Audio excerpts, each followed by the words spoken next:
Welcome back, everyone, for the next part of Limbus Company. And today is a special part as well, because today we're going to try out the new chapter system in Limbus Company. This time around, I'm going to call this part Intervallo 7 instead of chapter 100. Is it already 40s? 140? 150? Either way, it's long. This game is super long. At some point, the chapters are going to bleed into each other. I'm pretty sure they already are. So, after testing it out with Arknight, I have come to the conclusion that I might want to change that label over here as well. I'm not going to go through 100 thumbnails though. So we're going to change it from chapter, or rather Intervallo 7. Intervallo 7. Because we still have a whole ton of content ahead of us. We haven't even gone through all the sinners yet. Some of the sinners haven't really gone through their trauma yet. Like Rodion. It's Eclair. And Gregor. Gregor went through something, but that hasn't been resolved yet. There's a whole ton of stuff ahead of us. And after some testing with Arknights, I could confirm selecting or rather differentiating them into chapters is extremely helpful. So I'm going to pull that from there into here. Alright? Alright. Just as a heads up, just as a warning, why that is different now? It's just easier for me to organize the chapters. And besides, I have the feeling that after 100 parts, that the number itself is going to scare away some people. People don't realize how long this game is, how long the story is. Right? It doesn't feel that long if you play it every couple of months, as we're doing right now, thanks to the upload schedule.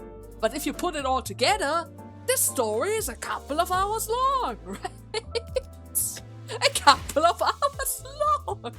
Longer than the games that I've recently played, at least. Oh, well. Alright then. Now, let us start with the new Intervallo. And I've already was able to see, thanks to the picture, it's about Gregor, Sinclair, and Araya. Are we going to talk about the sword? Let me talk about the sword. Can I mention the child to Ryoshu? I know that she has forgotten about her, but maybe we can give her a hint and start the remembering process. Just as we helped Heathcliff. Heathcliff also had a bit of an issue remembering Catherine. But then again, he was the only one who remembered her. But thanks to us, at least 2 people are there. Maybe we can do the same for her, right? Maybe we can do the same for her. And by the way, do we have another character that we can get? Oh, Heathcliff. Heathcliff! Okay, definitely going to get that one. Oh, for sure I will. It's gonna be a bit expensive. But don't you worry, Heathcliff. We're going to get that one. After the funeral. Alright. A funeral was held for Martin and the LCE researchers today. I thought I had seen more than my fair shares of death throughout my journey. You know, of the sinners. But never before had I witnessed this many people gathering in one place to mourn the deceased together. The unfamiliarity made me feel a bit out of place. Am I doing this right? Most of the sinners seem to be feeling that similar sense of being out of the elements as well. After all, we usually never have the luxury of mourning anyone. Some of them were asking for salt. Apparently the most knowledgeable of them all when it came to funeral procession and etiquette. All manners of questions for pointers as well. Expressing respect is the primary purpose. The hand placement and gesture are unimportant if that object can be accomplished. Hey, then where do I put this? Beneath the 3rd pillar to the right. Can any of you quit chatting for 1 second, please? Have you all forgotten the instruction to carry yourself with a solemn property that befits the occasion? Aw, come on. We're some slack here. haven't really been to funerals all that much. I mean, I did tell you to read the manual. I even underlined all the important parts for you. Still. I'm sorry-ish. The wall of text was just too much for me. My focus just started to fizzle out from page 30 and onwards. Hadn't every sinner here attended a funeral before? Back when we set foot in the grim manor in L.Corp. Ah, now speaketh of the funeral held in young Heathcliff's manor, right? Dost thou not? The one bereft of the dead. True. But what do you mean bereft of the dead? I mean, someone had to have died, because there wouldn't have been a proper dispute big enough to involve the Earth Association notarization otherwise. I've said this time and time again, but it was just an intentional anomaly to prevent the family strife. Did it though? Weren't the Earthies fake? The Earth Association wasn't really there, right? They were just rings in disguise. Intentional anomalies, is it? If the situation was indeed as thou says, then there was no helping it for Sid. Yet, it is pity that the dead was named at their own funeral. The name of the deceased. Well, it was Catherine, right? Yes, it was Catherine's funeral. She was very dear to Heathcliff. I have thought reviewed the past 5 years worth of local newspaper pertaining to the matter, yet no such name revealed to the case was identified, manager. Of course not, because her name and existence was completely erased, Basalt. It's just that all of you guys know this. Except of us. Oh god, Heathcliff. It's fine, Clockhead. At least you can remember.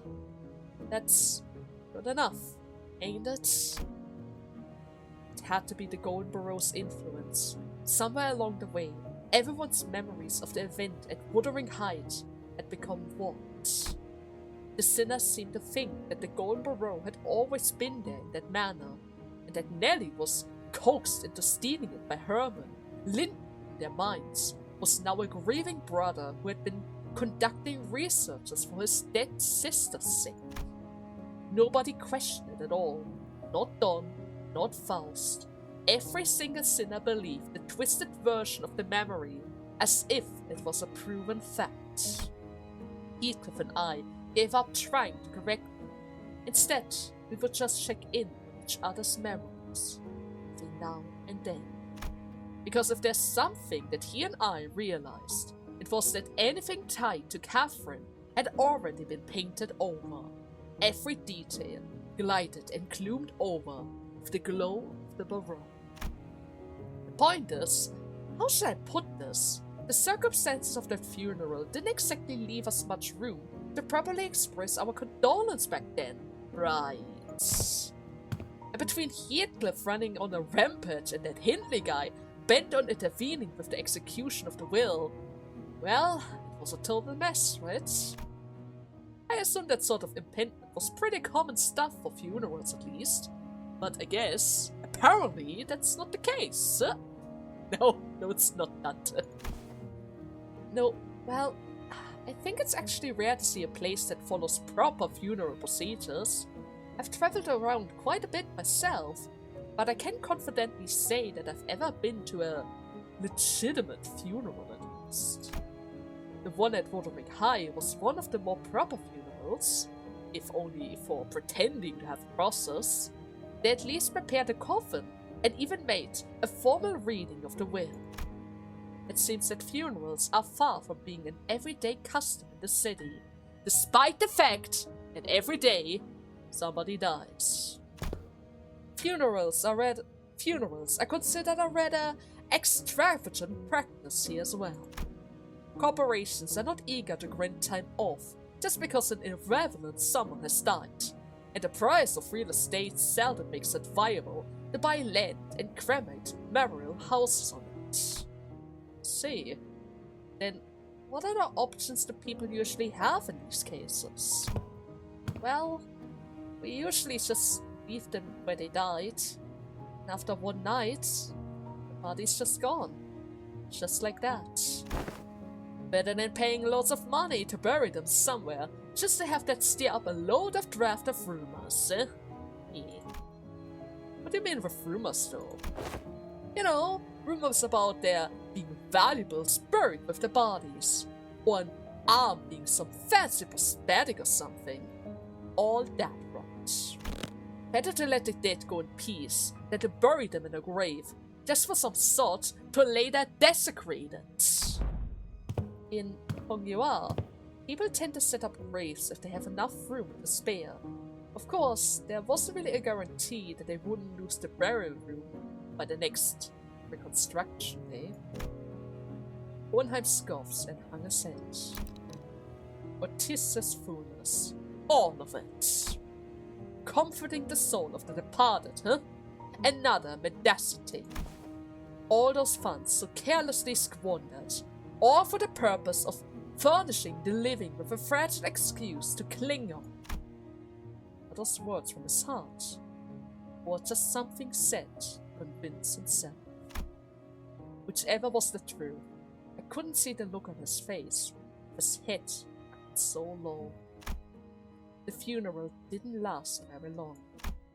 It was just a brief moment of silence, followed by a few quick goodbyes that were shorter still.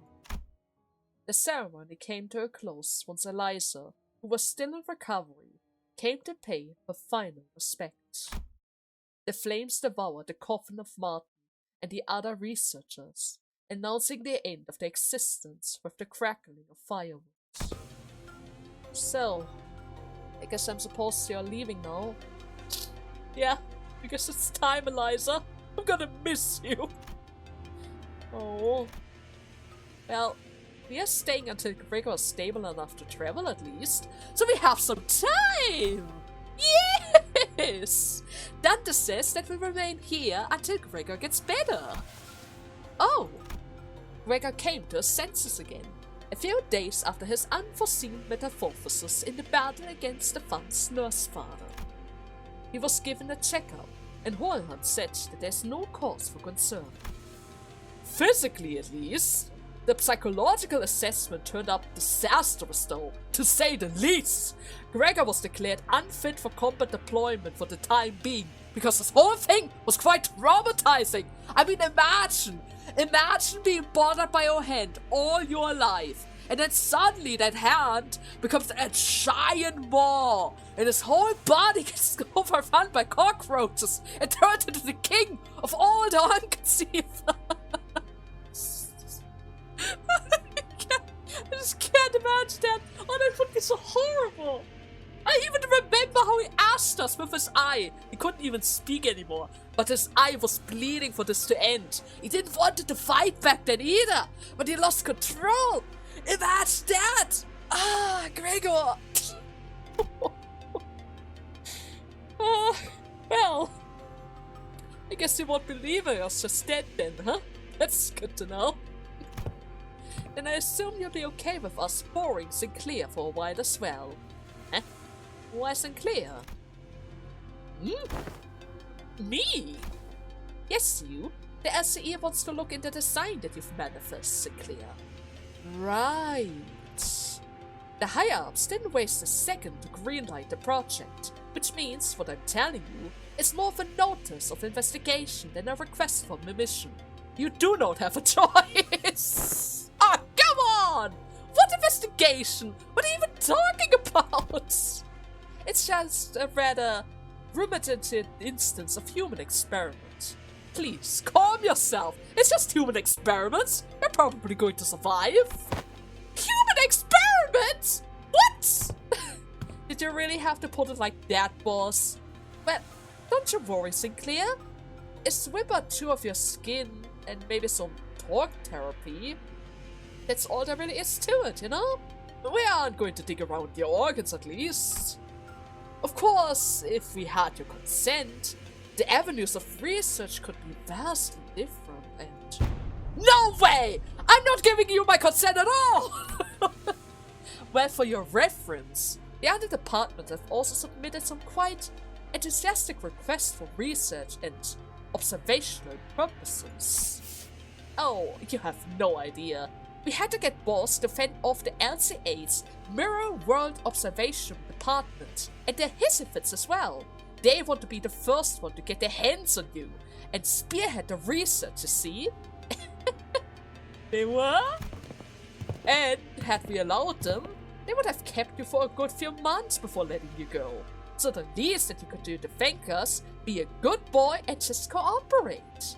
Oh, just in time. Our researchers are here as well. Eliza waves at the researchers, who were filing out the funeral hall after paying their respect. It wasn't long before Sinclair found himself surrounded from all sides. Are you kidding? Wait! I'm perfectly capable of walking myself! Oh god! You just don't run any sort of painful tests to me! Of course not. Of course. Is he getting grabbed? Please, stay strong, Sinclair. Think of your future. Think of the future of you. All I could do was to offer an unspoken encouragement to Sinclair, who sounded ready to collapse into a full-blown panic at any minute. And what about you? Are you not going with them as well? Oh, nah. It's back to the long-term recovery ward for me. I'm still kind of banged up, you see. I always thought that scientific research was the one thing that flamed my passion. But with the recent event having introduced me to the merits of paid sick leave, I've realized that time off beats a research project in my book. Well, partially. And so it will alas. I highly suspect that every request for PTO submitted by our department will be rejected for the rest of the year, because so many people have had it this year. Oh man. Well, it's true, your average corporation doesn't really give more than a week of a year. As soon as Elias has trucked off with her dragon step, the researchers see Sinclair and carried, really, him away. Alright then. Guess we should be going too then. Wait, you all have somewhere else to be as well? Well, I thought I would go and visit Rigger, you see. I'm kind of worried about him. True. And I got something I said I would help with. Gotta be there for him, you see. I'm going with Sinclair in order to get some rest. Also to keep an eye on the researchers and stop them if they try anything fishy with their experiment. Somebody has to protect the boy, right? That's true. Somebody needs to protect him. Well, let me know later if you need anything, Dante. There she goes. The sinners fanned out into different directions. They seem to have their own errands to run during our stay at the LCE. Everyone is so busy with their own things today. What are we going to do, Dante, huh? Oh. The only one keeping me company now were Ryoshu, who's been filling the air around, thick with cigarette smoke, and Don, who was sniffing and asking around at every corner for Vesper in a valiant quest for the new color fixer's whereabouts. After all, it is a new color. There are no souvenirs yet, no badges whatsoever. She needs to claim one. That's the first opportunity for her to get the first-rated trinkets before all the other fans. Right? It's a rarity. Oh, and Fossil's here too, staring blankly into the air. Is she accessing the gazelle shaft right now? Hope not. After all, they're pricks. All of them. They're really mean to our Faust. You seem to have some time to spare, manager. As I stood there, wondering what I should do next to pass the time, Hohenheim, who had apparently finished tackling and signing the stacks of papers, walked over to me. This makes things rather convenient. There's actually something I had intended to discuss with you, and, Scenarioshu. A matter that requires your assistance. Oh? What kind of assistance? Wait, who's going to translate? Ryoshu, thank you! What kind of assistant? Wait a minute. Did Ryoshu just step in as my interpret? can't even understand these words. It's not that I don't appreciate her gesture, especially since she usually snaps at me and tells me to find someone else to interpret instead whenever the issue came up, but, if you shorten it down like this, I am not sure if anybody can understand you. But I can't help but doubt whether her choices of methods of interpretation actually accomplish anything. True. There is, I must admit, a certain novelty in witnessing the reconstruction of which requires interpretation into yet another linguistic form equally demanding of it. Meaning you need to translate me and Ryoshu separately and then together. Lovely, isn't it? Lovely. It would seem that we're in need of more manpower here. Scratching his head, Hohenheim looked around for a moment before coming to a sudden pause as though an idea had crossed his mind. At the end of his gaze was a certain someone who was busy badgering the LCCA employees with her relentless questions. Who else, pray, might know where he is if thou knowst not? Now listen closely. The one I seek is the bearer of hair fashioned in the likeness of a bowl. You there, why don't you join us too? Oh, dost thou speak of me? The LCCA personnel who were cornered by Dawn and her rather forceful interrogation regarding Vesper's whereabouts took this opportunity and fled the scene without as much as a backward glance. The moment their captor turned her head to answer Hohenheim. Yes, this was the perfect opportunity. Indeed, there's a task that requires your assistance. But I have yet more words to trade with the most noble yellow harpoon. You seek to emulate virtue of chivalries. Does it entail turning down the earnest pleas of those in need? Oh no! For the sake of clarity and distinction, it would be prudent to assign you a different identifier to that of my assistant. You are hereby number 2. That is, assistant number 2. Well, I have not yet concluded my exchange with the Yellow Harpoon yet, but no true knight would abandon those who call for aid. Pray, speak thy request. How may I be of service to thee?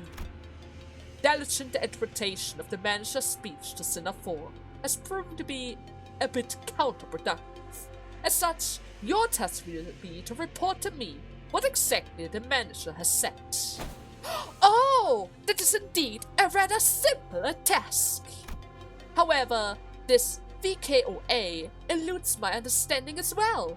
Pretty, allow me a bit of time to uncover its mystery. No, wait, you're not supposed to translate Ryoshu. Didn't you hear what I said? I said you were supposed to relay the manager's words, and not Sinner Ryoshu's. Most? They're asking what kind of assistance you would need. Well, the request for interpretation was not directed to you, but I cannot deny that your meddling in the present circumstance is indeed a welcoming one. It was simple that the irrationality and efficiency of your suboptimal staff choice and workflow has become sufficiently unbearable. Faust hoped that this was not some guileful scheme devised to enlist Faust cooperation. Well, in any case, Manager, this request of mine concerns an investigation into the back doors located into the House of Spiders. See? I deem that the two of you should be the one most familiar with the structure and layout of the house. After all, you were the one monitoring the entirety of the 5-pronged assault operation, and Sinnafor's familiarity does not really bear repeating. That's true. So, do we have to go to the House of Spider right away? HOSRA? You have assisted enough. You don't need to interpret anymore. Perhaps you could, help, Faust? Sure. Although not word for word, Faust relayed my intention to Hohenheim, who responds by shaking his head. Not immediately, no. There's one more member that you should bring along. Oh? And who's that? Seeing me tilt my head, Bornheim pushed up his glasses.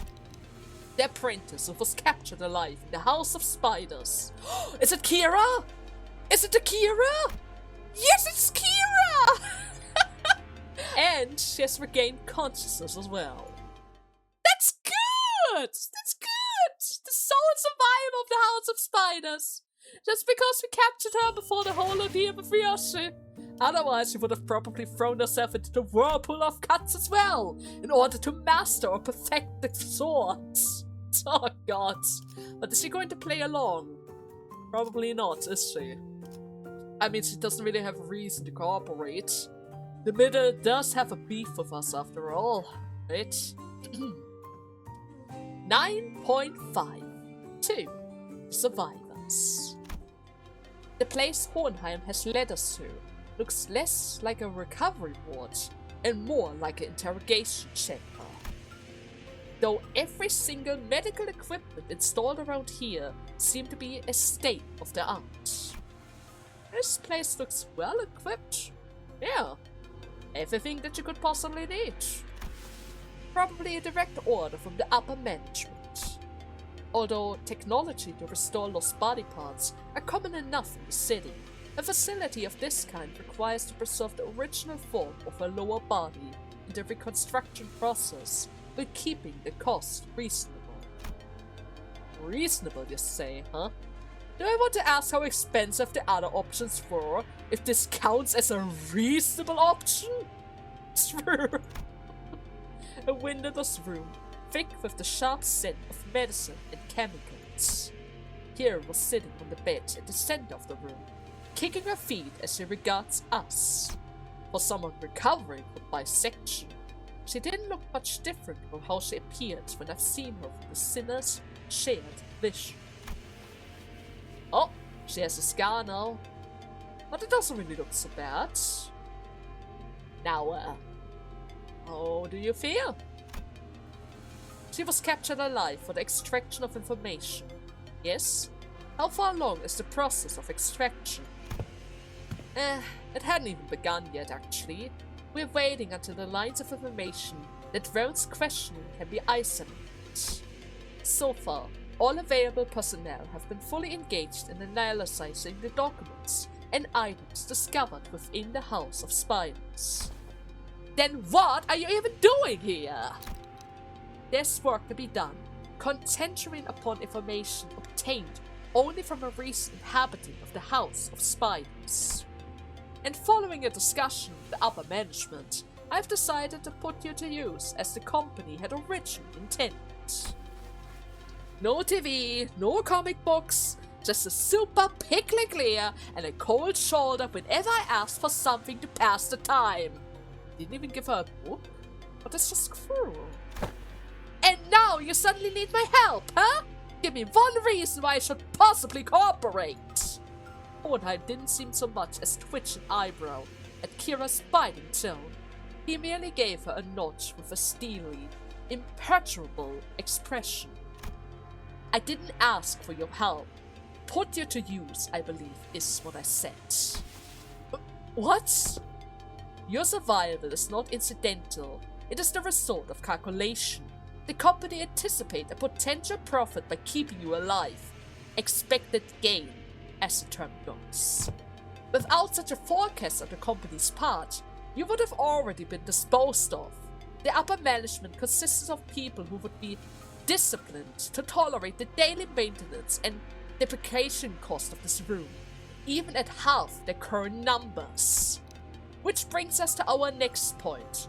Should you insist on maintaining this uncooperative attitude, the company may decide to convert a meeting to reassess your worth, or rather, should we say, lack thereof, in its project income statement. Well, sufficient to say that such a reassessment would skew heavily against your favor. The outcome would be a recommendation for immediate disposal, meaning you would be killed. Hohenheim always had a way with words that could prickle and sting. But with Kira, it it almost feels as though he traded the usual form off with a sharp knife, intent on twisting it right where it hurts. I guess I'm dead meat as soon as my usefulness runs out then, huh? Oh. It's not like you're going to let me live anyways. Not after I killed a bazillion of you guys. That is true. You were indirectly responsible for the slaughter of a bunch of researchers. Not as much as the nurse fathers, but still. So, you anticipate some form of corporational level retaliation or response against your person. That is indeed a curious line of reasoning. Then I must tell you that, unlike your typical backstreet syndicates such as the Middle, corporational entities of the city tend to avoid choices that may incur even more losses. The value of the information that could be extracted from an apprentice of the Middle, and the combat prowess honed under the tutorage of the greater brother of the Middle, these two considerations are likely what increases your value in the eye of the company. Ha! Y'all got zero self-respect, I say, huh? You should really consider yourself fortunate. What? What are you on about now? Other companies would not solicitate your corporation by means of verbal exchange. Your interrogator would simply open your cranium, harvest your brain, and extract any sort and all necessary information without going through intermediate steps such as this.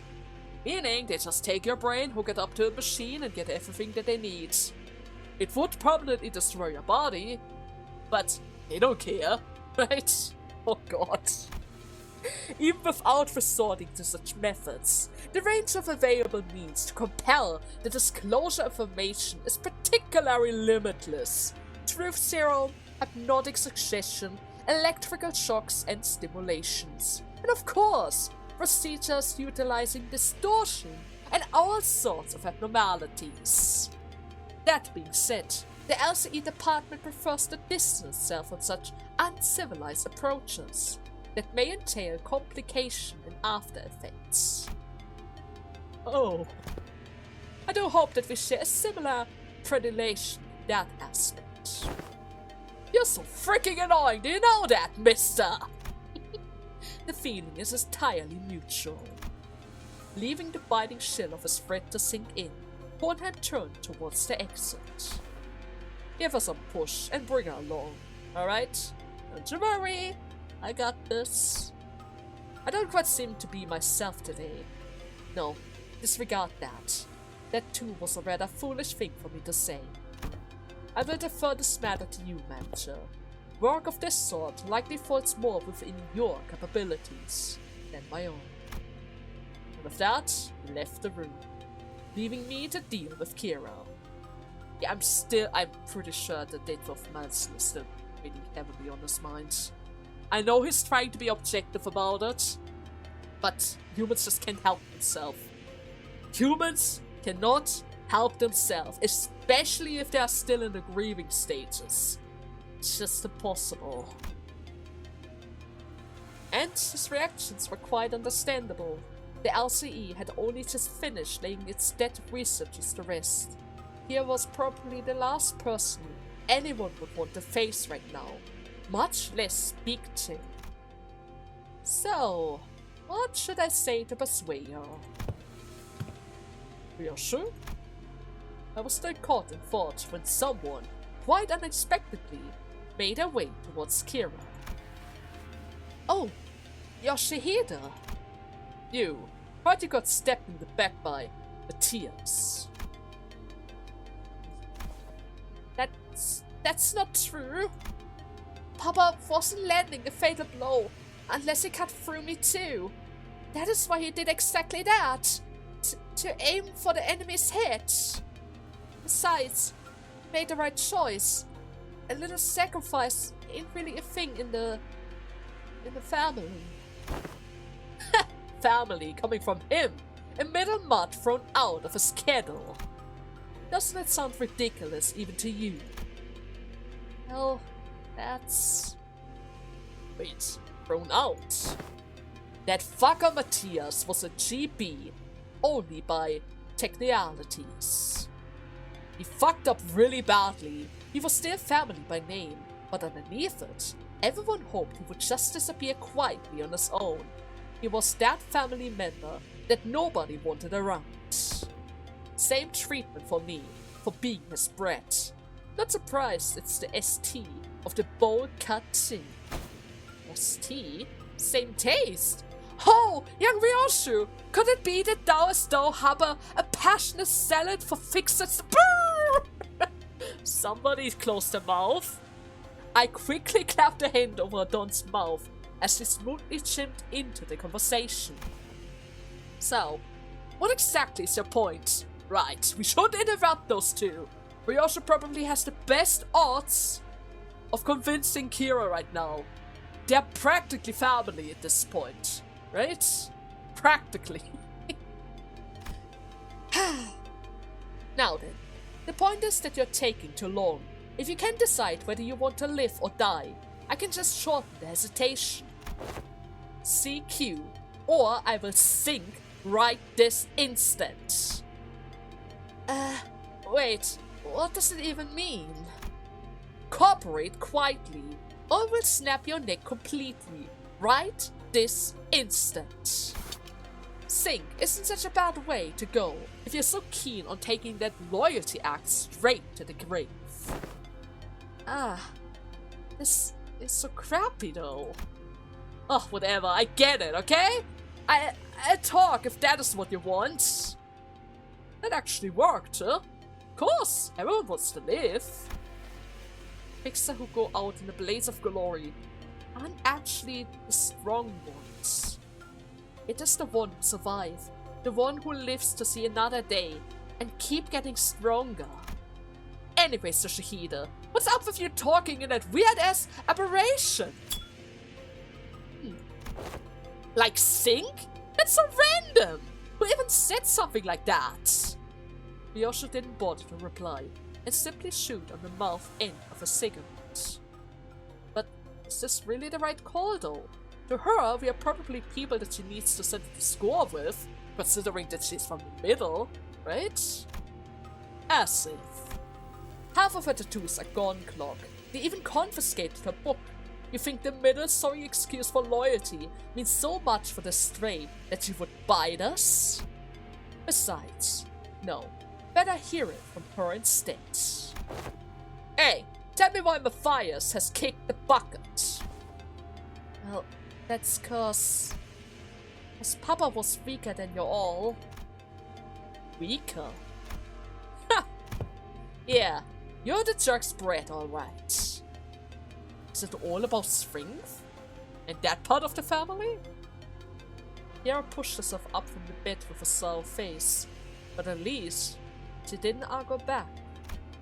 And we called Hohenheim, who's been waiting outside, back in. I assume the prisoner was successfully persuaded. Come, you will find your weapons on the table. You may use it in the event of an emergency. What the hell is that? I can't even unsheath it! You won't be able to use it without a fortification first. The code has been slightly adjusted. I see. Just in case you try to backstab us. We can't have two of these guys around, right? Now then, let us head to the House of Spiders at once. The back door is up and waiting for us. We made our way to the House of Spiders, with Kira trailing behind us, looking like she was smelling something particularly fishy on us. Fishy? Not entirely sure what she's smelling, but oh well, and I can already see that there are some enemies left behind.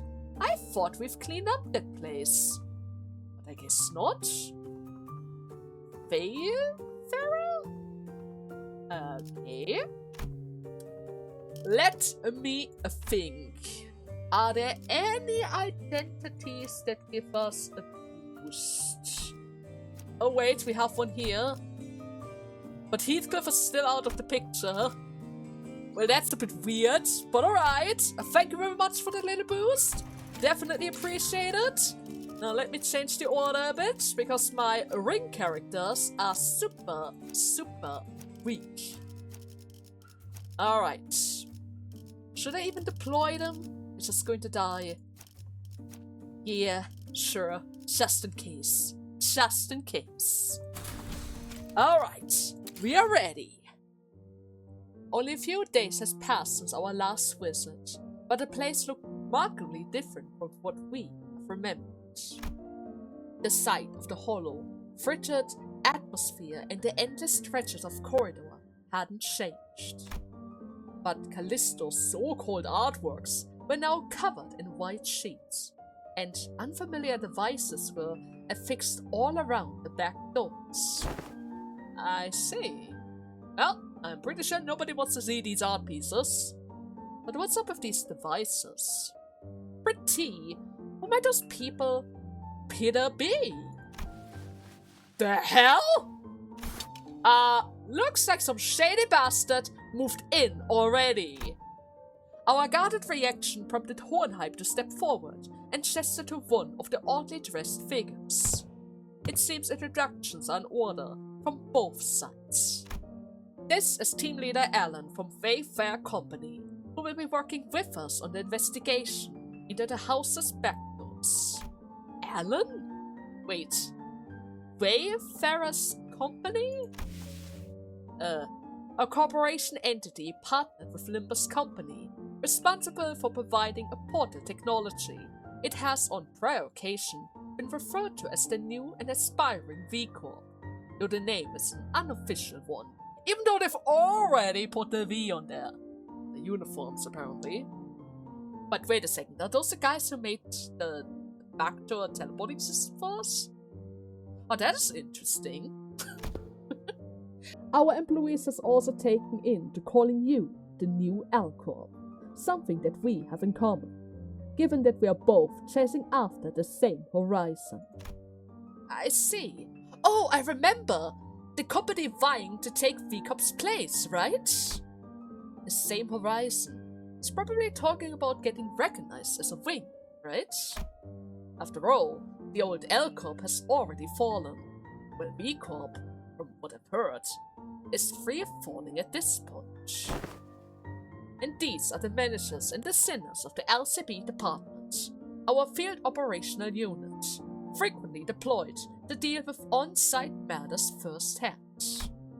They have more personnel, but the rest are tied up with other duties elsewhere.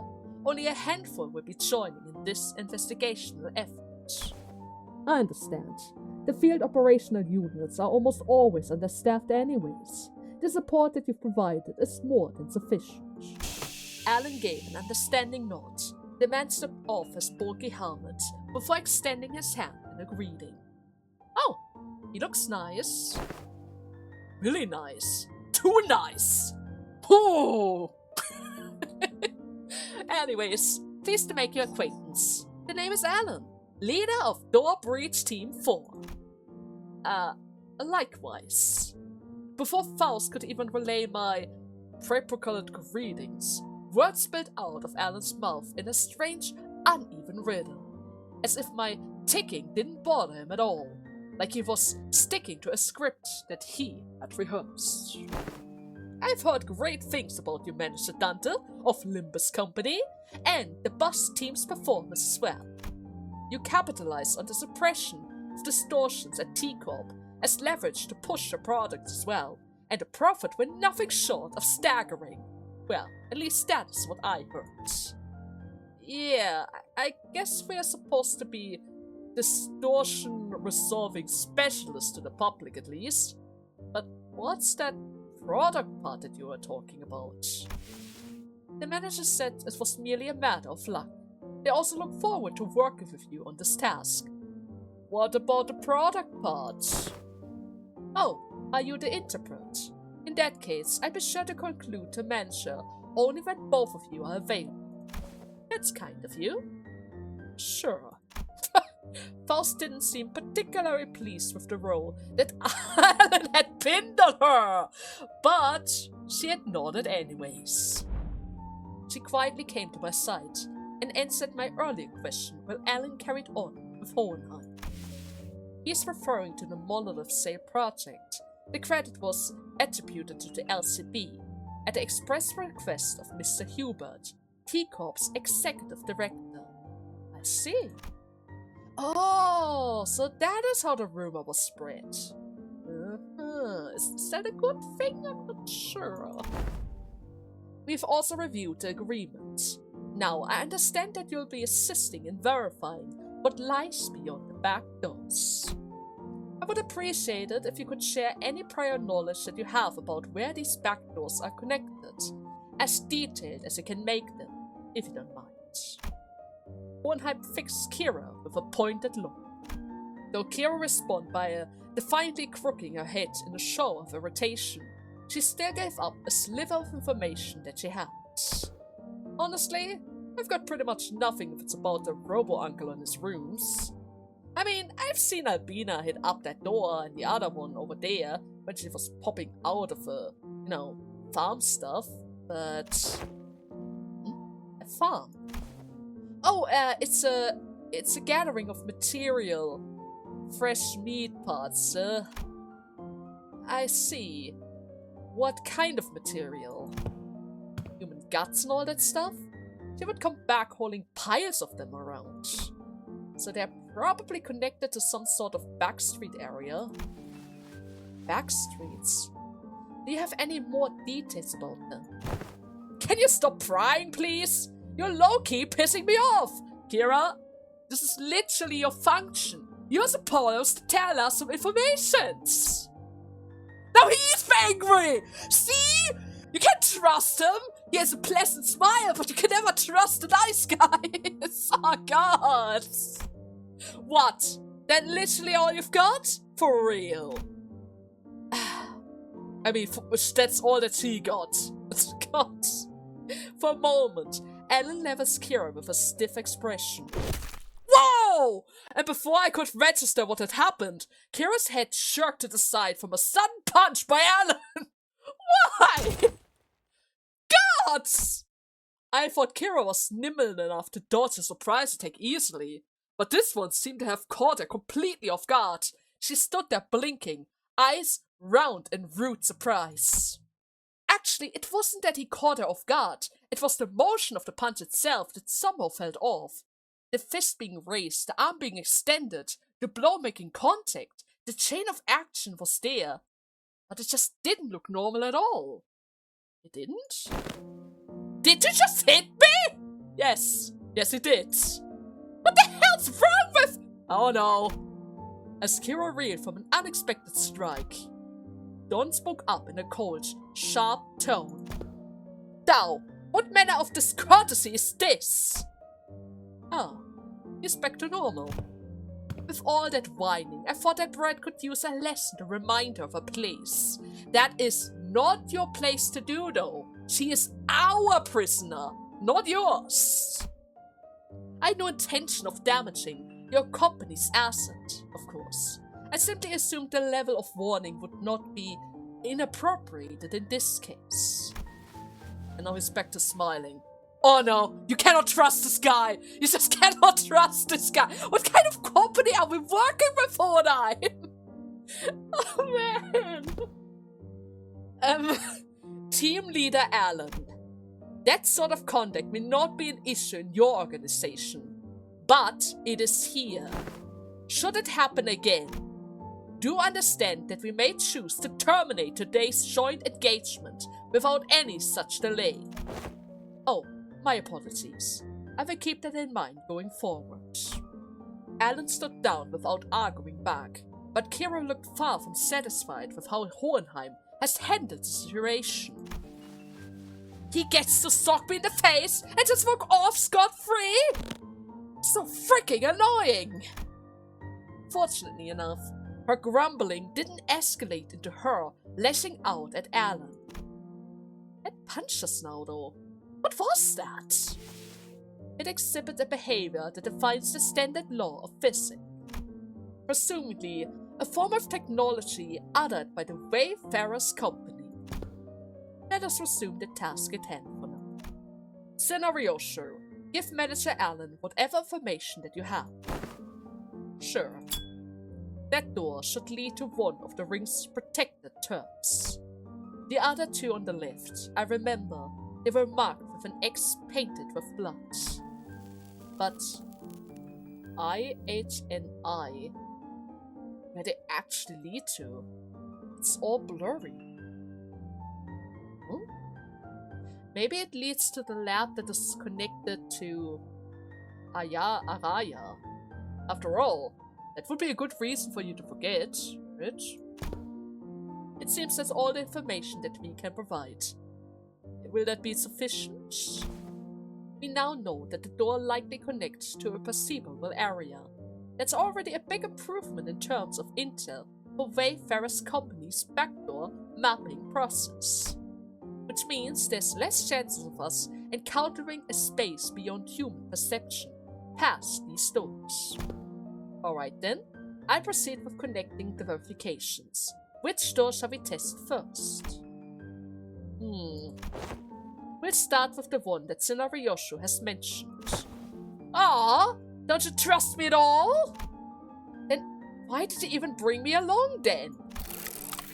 Ignoring Kira's jab, Ellen began setting up various devices on the door, and soon, an elegant white door opened before us. Now then, shall we? Of course. Are thou joining us as well, young Hohenheim? Just as once. There are procedures for handling overfield operations. Alright, let's see what's in there. Oh no! It's another art museum! What is that? Once in a veil? What the? Is this some kind of wildlife exhibit? The moment we stepped in, the light hit us all at once, drawing squints and frown from the sinners. Thanks to my lack of physical eyes, I could make out a room filled with statues, or perhaps taxidermed animals. It felt like a gallery of sorts, but it was so quiet that the air itself seemed to carry a strange, sober weight. After a moment, someone has shattered the silence, but it wasn't Don, our usual suspect. Holy shit! The scale is just insane! That's the whale from 8 Association Great Lake! Special issue! Kira, who seemed beaten down all along, exclaimed with a bit more energy in her voice. Man, seeing it in real life sure hits different! And the Indigo Elder soloed one-shot one of these monsters with the harpoon too! Huh? It's a Great Lake whale. Doesn't look like the one that we've encountered though. But they did mention that there were a bunch of them in the sea. With different sizes and all, right? Organisms of various sources can be identified here. Singularities modified. Outskirt ones as well. Huh. They look almost alive. But they're not, right? Of course not, otherwise the head would have something to say. They don't allow these creatures to be in the city. Except of maybe the lake. No, they are... No, da! Though Robo-Ang did say that the rings has these zones where they put monsters on display. Alive. Man, this would have been way more fun if we could see them moving around. Everything here is so dead though. Meh, still looks crazy sick though. The vibe really hits. Even though she was trying to play it cool, Kira kept sneaking glances at the massive horn display of the site, clearly surprised in a way that she couldn't hide. That said, I felt a distinctive shortage of hyperactivities, given the presence of a certain someone in our party. Is something wrong? The eye of the second kindred, the house Tipus. What is it doing here? Wait, which eye? At the mention of the word kindred, I couldn't help but follow Don's gaze. Opposite to the whale was another kind of exhibit. It contains items leaning on the more gruesome side of things, starting with the crimson eyeball that caught Don's attention, and body parts like hands and bone that looked as though they've been stripped from a human body. It is a gallery of the School of Forcism probably the main studio at that, which comes with a maestro's atelier and an auction house. Alan, we will be making our exit shortly. Prepare to initiate the lockdown sequence. Before Hohenheim could even finish his urgent transmission, numerous footsteps closed in from somewhere nearby. Are we already caught? We're already caught! Oh, great! I'm sorry about that! We didn't want it to be in the middle of your gallery!